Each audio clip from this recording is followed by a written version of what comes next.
We need to have a more rational debate, and it's not going to happen until there's a secular emergence. Dave, you've done a ton of interviews and you've been on book tours and what is something about your book that hasn't been asked about that you'd love to discuss? The one aspect of the book that really hasn't been discussed, or at least asked about, is the movement orientation of the book.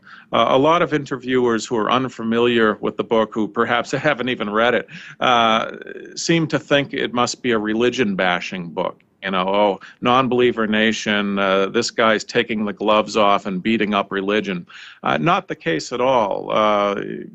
What the book really talks about is the need for a secular emergence, how this is the second decade of the 21st century, and we still have in much of the country a sense that a candidate who believes the world is less than 10,000 years old is a viable candidate with good public policy positions, whereas somebody who is not theistic, who approaches the world from a completely naturalistic standpoint, is unfit for office.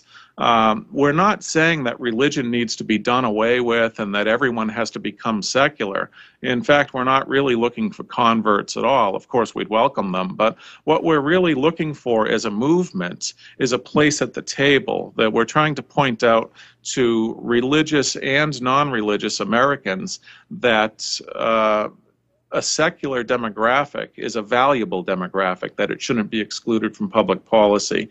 And it's that movement orientation that I really like to emphasize. So, Dave, another area that we've seen this sort of idea of having an identity-based movement is